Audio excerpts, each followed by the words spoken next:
Hi guys, Brent here, otherwise known as Timber Frame, the Canadian Woodworking Forum. Welcome to my little shop.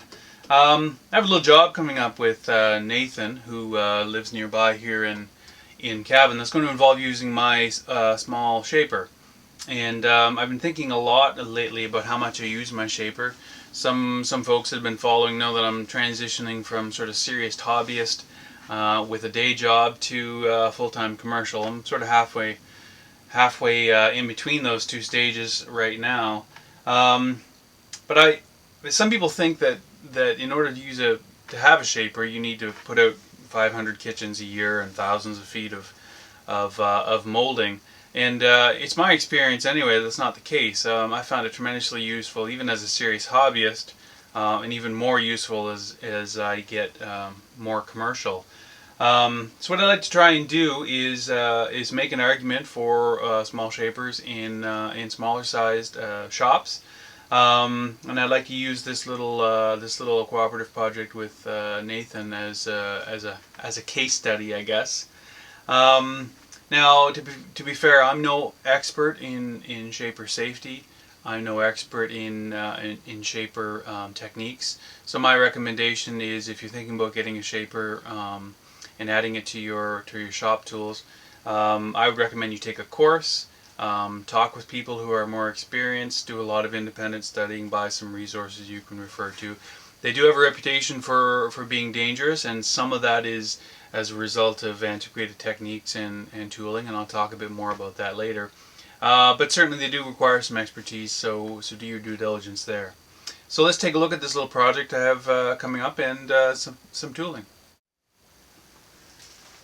Okay, so it's my opinion that one of the advantages that small shops have over the big, large commercial operations with multi-million-dollar machines is the ability to remain flexible. So I think it stands to reason, if we're making an argument for a shaper in a small shop, it stands to reason that the most flexible form of tooling makes the most sense for that shop.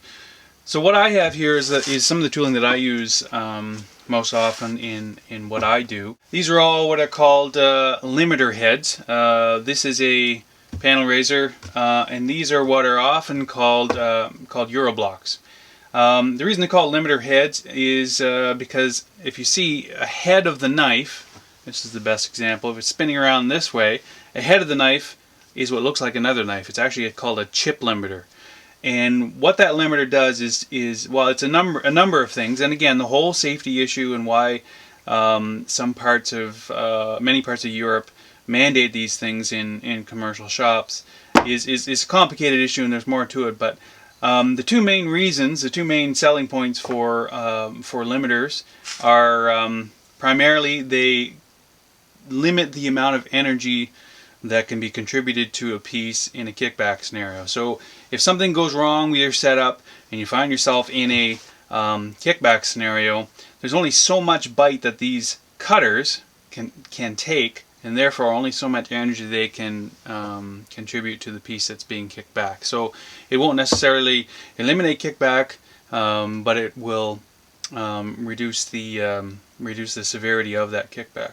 The other thing is, if for whatever reason you find your hand in there, because it's limited in the amount of bite it can take for every revolution, effectively what happens is it's less likely to auto feed your hand. In other words, it gives you the ability to withdraw your hand. What that can mean is the difference between getting the end of your finger cut off and losing your hand.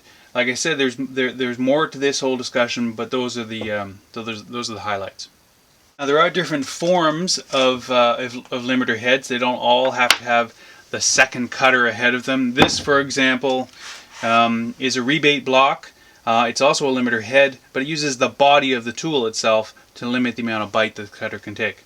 Another style that's probably more similar to these than that is what a lot of people call a serrated head. So it's just a different means of securing the knife in the body.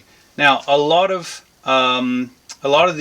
people refer to these as pin knives or pin heads, And that's mainly because of the system that these heads used to secure the knives in there. I don't know if you can see that in the video or not, but there are pins in there that register on holes in the knife. Now that does a couple of different things. It helps to guarantee that you're putting that back in the head at exactly the same place every time. It also helps if something goes wrong with these wedge blocks, which are used to secure the knives, then that makes it less likely for them to get ejected. The serrated knives don't have the pins that hold the knives in place. Instead, they rely on the corrugations in the knife and the body meshing together to help keep them in there. The corrugated knives are a little bit cheaper. You can buy them in a big long stock and cut them as you need them, and you don't have to have the holes drilled in them. But this is what I primarily use, and what we're going to be using in this little demonstration. Okay, so we're talking about flexibility in small shop. Now, what makes these heads and similar ones to these particularly flexible? The nice thing about them is that you have interchangeable heads, or interchangeable knives. So once you own these heads, once you've bought them, and we're looking at a small one like this, which is 40 millimeter profile depth. You know, this maybe is $165 up to this this taller, more expensive one, maybe $235 or something like that. But once you own those, and as I understand it, once you buy them, you treat them well. They're a lifetime investment. All you need to do is buy the high-speed steel knives to fit in there if you want a different profile. And high-speed steel knives for these can range from a commonly used profile off the shelf, maybe $45, to a more complicated one in a larger head like this, you know, maybe $125.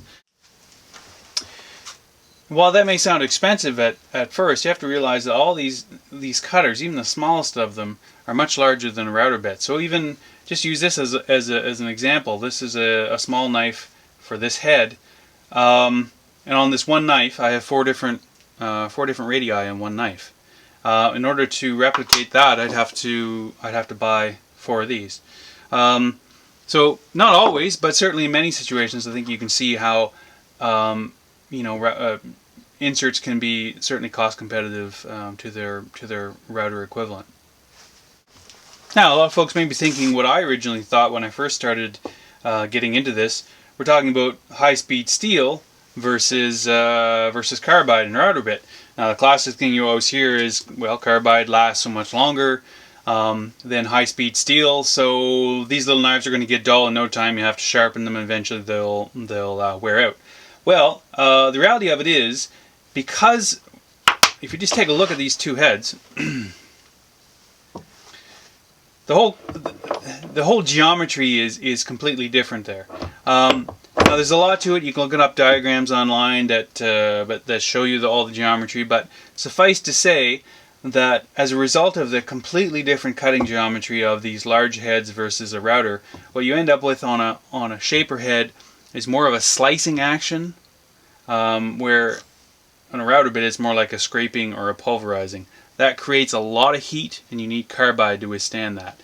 With a superior cutting action, which you typically see in a well set up, well sharpened cutter head, you have high speed steel lasting a lot longer. The numbers that I'm getting from manufacturers, coupled with people that I've talked to, for high speed steel in a well set up environment, we're seeing, you know, 1,000 meters. That's meters, so almost 3,300 feet from high speed steel. Even if you cut that back in half, say 500 feet for hardwood, that's pretty, or 500 meters, that's pretty darn good. You want to cut it in half again for really abrasive exotic woods, and you're still talking about you know, runs that are certainly within the range of what a lot of smaller hobby shops might run. So if, for example, you do need a longer run, a lot of people might think, well, then you have to buy a specific carbide head in order to let you do that run. Not necessarily. You could, but not necessarily, because you can get these with carbide tipped knives. Here's an example of one that I had made for working in oak. So we have high-speed steel, and they've tipped it with carbide for, you know, many thousands of feet. And there's enough carbide on there that you can get probably 3 sharpenings out of it. So that's an option as well. So once you go sort of, if you end up going all in with these, the carbide option is still available to you when you have a job that will pay for it and need it. Another really nice thing that I was really surprised with when I first got into this is the quality of cut from high-speed steel.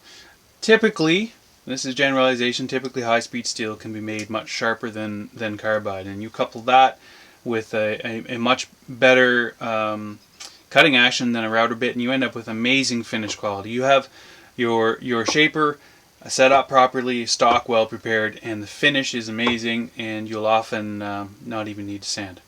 So that's great too. So let's get on to our little case study here.